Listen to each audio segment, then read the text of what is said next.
Wesh la famille, j'espère que vous allez bien. Aujourd'hui, Zapactu, vous connaissez. Et vous allez voir qu'on va parler d'une affaire. Au début, j'ai cru que c'était rien du tout. Enfin, c'était un fait divers en plus. Au final, j'ai vu tout le monde en parler, je me suis renseigné et j'ai été choqué des images. Et surtout, des réponses qu'il y a eu autour de cette affaire. On va en parler. C'est parti.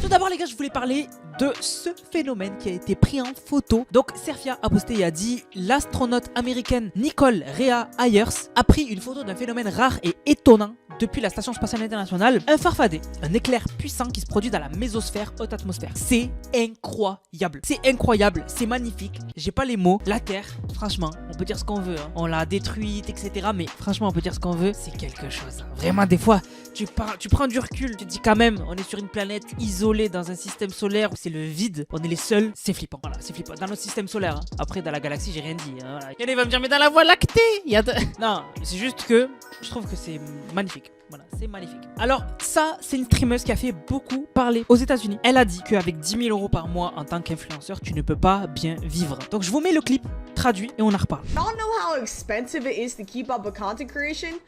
You could get a 10K check from Twitch. What the f is a 10K check when you gotta spend 5K on trips just to travel, $500 on setup, $2,000 on your rent, $200 on Wi-Fi, $200 on IRL toolkit. You gotta pay the clippers, pay a YouTube editor. Chat, I don't think y'all realizing I be going in the negative doing this, okay? Donc du coup, elle dit que avec 10 000 $, donc du coup avec Twitch, elle dit que t'as des voyages à 5 000 balles. Faudra me dire où elle voyage et combien de fois elle voyage, parce que voilà, il y a des destinations où l'aller-retour c'est 1000, pas plus quoi, tu vois. Bref, elle dit qu'elle paye 2 000 € de loyer, enfin 2 000 $ de loyer. Pour moi, c'est trop par rapport à ses revenus, à ce genre de revenus. Si tu gagnes 10 000, tu n'es pas censé payer 2 000 balles de loyer, vraiment. Paye un loyer normal. 500 balles pour le setup, je sais même pas pourquoi elle le compte alors qu'un setup de stream tu le payes qu'une fois. Voilà, tu payes juste une fois un PC, un écran et tout. Au début, oui, la facture elle est grosse, mais c'est qu'une fois. Après, tu ne repayes plus. 400 $ de Wi-Fi, 400 $ d'internet, c'est impossible. Et aussi, elle a compté un kit IRL. Donc en gros, c'est pour sortir dehors et faire des streams dehors. Mais encore une fois, ça, si t'as pas les moyens, tu peux trouver d'autres manières, comme quelqu'un qui te filme avec ton téléphone ou avec son téléphone.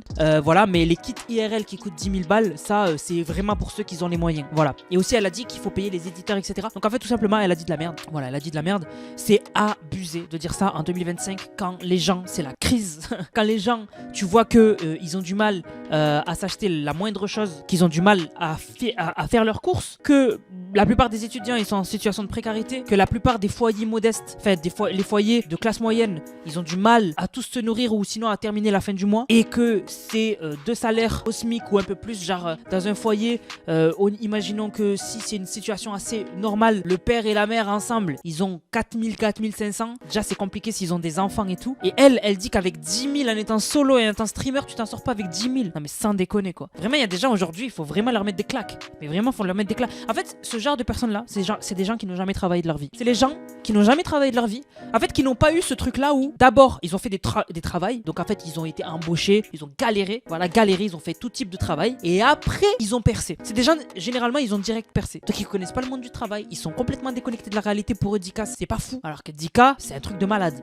C'est un truc de fou. Moi, je connais des gens, tu leur donnes 10K, ils s'en souviennent toute leur vie, quoi. La plupart des gens. Bref, c'est n'importe quoi. Je voulais vous parler aussi de ce TikToker, et je trouve ça vraiment flippant que de nos jours, quand il se passe des choses comme ça super graves, que les réseaux sociaux ne sont pas directement désactivés. On va parler de @HiIamChris sur TikTok. Alors c'est un influenceur qui était pas mal suivi, et là 5000 abonnés, mais en gros il est décédé. Et en fait le 12 juin, à la plage, il a pris une balle et il est décédé. Le pire c'est que juste avant qu'il se prenne cette balle, qu'il se fasse tirer dessus, et comme il était connu sur TikTok, il a fait un TikTok à la plage, justement. Et il est encore dispo sur son compte TikTok. Tout son compte TikTok est encore disponible. Et en fait, les gens après ce TikTok, ils avaient pas compris pourquoi il postait plus. C'est vrai qu'il était devenu inactif, les gens ils comprenaient pas. Et c'est que plus tard que les gens ont appris qu'en fait, à cette plage-là, il s'est fait tirer dessus et il est décédé. Et pourquoi je vous en parle? C'est parce que on a identifié les 2 personnes qui auraient fait cet acte-là, donc de prendre sa vie. Et du coup, c'est un garçon de 18 ans. Et il y en a un autre il est tellement jeune qu'on nous a même pas donné son nom ni son âge. C'est flippant. Et bien sûr, comme d'habitude, après que l'info circule, etc., la vidéo de la plage, donc sa dernière vidéo sur TikTok a fait 6 millions de vues, alors que de base il faisait 5 000, de temps en temps 1 million, mais 5 000, 200 000 quoi. Donc vraiment, c'est triste de ouf. Et vraiment, moi je trouve ça encore plus flippant, dérangeant que quand il y a des trucs comme ça, TikTok ne désactive pas les comptes et que ce soit toujours dispo. Alors on a Netflix qui ont sorti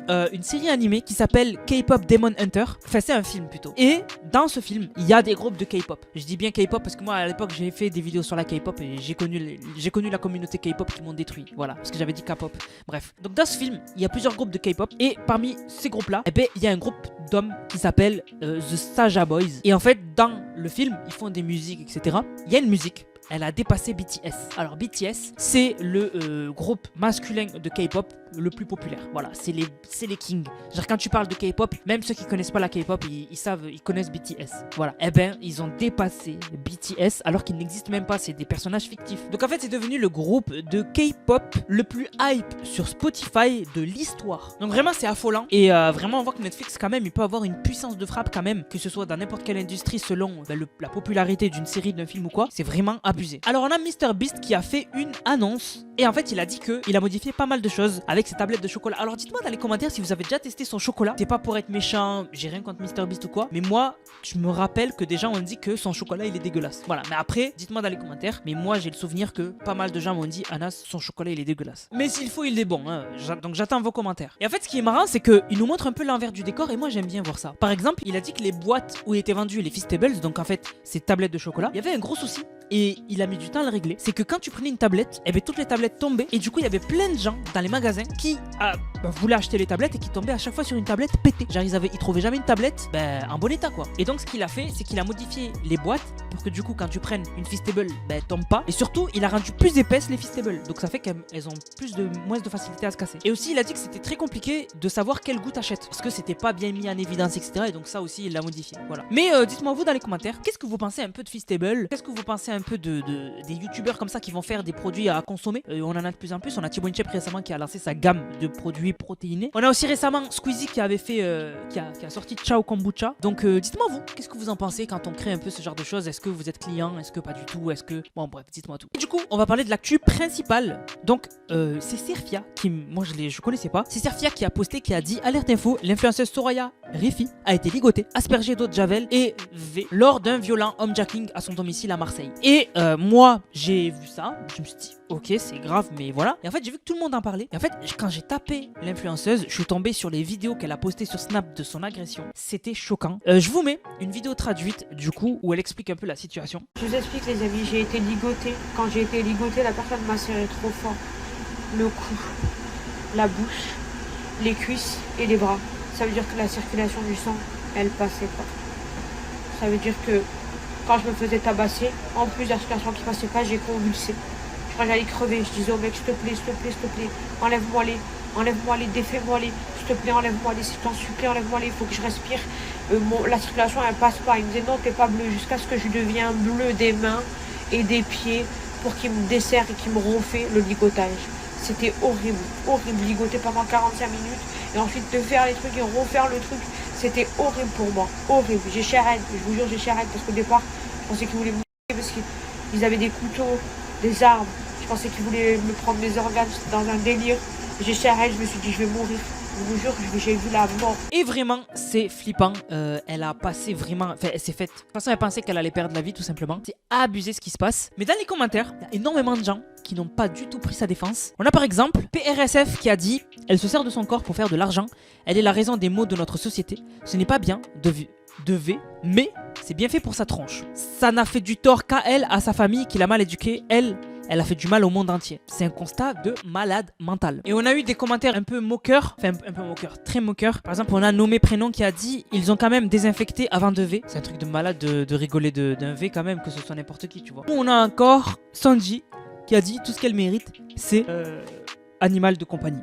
Voilà. Donc vraiment, beaucoup de commentaires comme ça. Alors moi, franchement, tout ce que j'ai compris du personnage, bon, c'est une femme qui égare les jeunes, etc. Qui utilise son corps pour faire de l'argent. Bon, après, elle fait ce qu'elle veut de son corps. Mais pour moi, quand c'est des trucs aussi graves comme le V, que ce soit Pierre, Paul ou Jacques, pour moi, il ne faut pas en rire. Genre juste, tu passes ton chemin, quoi. Genre voilà. Ou voilà, mais genre, en rigoler comme ça devant tout le monde ou quoi, moi je trouve que ça sert à rien, quoi. Enfin, c'est abusé, je trouve. Vraiment, là on parle quand même d'un truc qui arrive de plus en plus et qui est flippant et qui est un truc atroce. Donc vraiment pour moi, en rigoler ou quoi, c'est pas normal. Bref, donc voilà. Dites-moi vous ce que vous en pensez dans les commentaires. Sur ce la famille, j'espère que la vidéo vous a plu. C'est le cas, n'hésitez surtout pas à liker, commenter, partager.